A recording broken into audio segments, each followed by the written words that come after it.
I'm the parent of two graduates, Woodrow graduates in college, first year grade. She's actually in Princeton. I think where she got all her knowledge is from this school. And she stayed in library so long, she told me so much about it. I never been. As a concerned parent who, when my kids are younger, I didn't know what to do to teach them about money. And me, as a licensed CPA, have you all finished your practice test, right? And then trained financial professional for over 20 years now. I don't know what to do, what to start when I talk to the kids about this money, right? That's when I start thinking about I should have something. There should be something out there. Until they're growing up now, I still haven't found anything. So I went out, started writing the book about it. So how do you think of your kids' FQ, financial intelligence level? Right? Not there yet. Okay. So we start with the parents. You're going to do a little test tonight. And we're going to collect the green sheet after you finish. And it's going to take like 2 seconds on each question, no more. Because it's going to be intuitive. We want you to think about it intuitively. 5 things you always make the right decision. One means, I don't know. I never thought about that thing. I need to make a decision. I hope when you go home, have your kids do the same test. You perhaps all know what is IQ, right? And what is EQ, right? So what is their financial intelligence? Being able to process information about finances available and able to make right decisions. Very good. It's really about that one right decision at the right moment. Right? Nothing else. Very simple. But that one right decision takes years of what?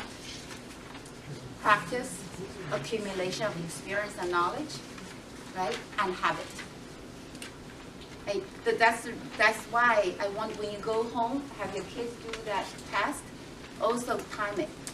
It's not if you think what's right and wrong, it's what you do intuitively.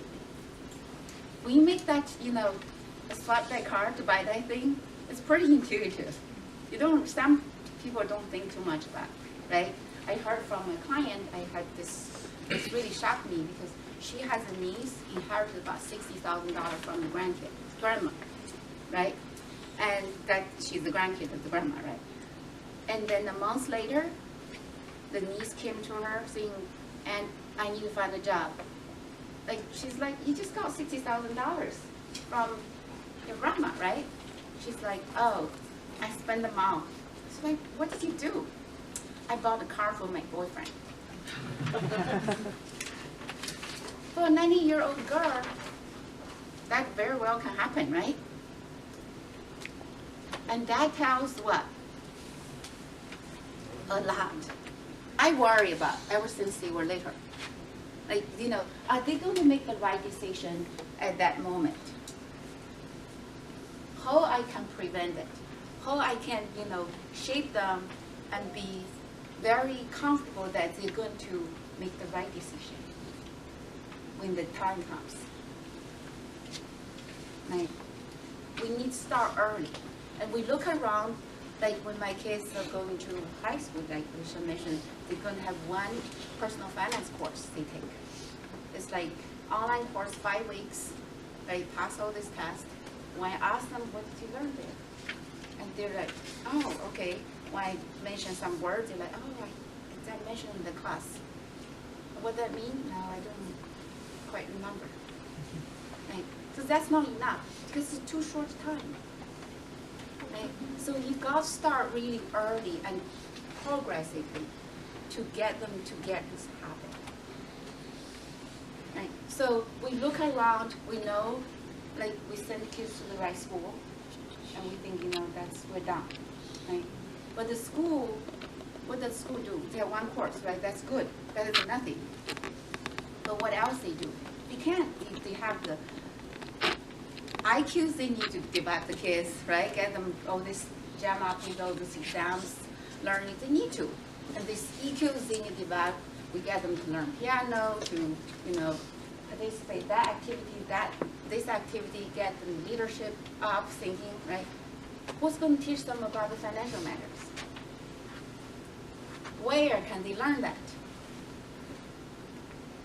Who? Where? Our parents and home, right?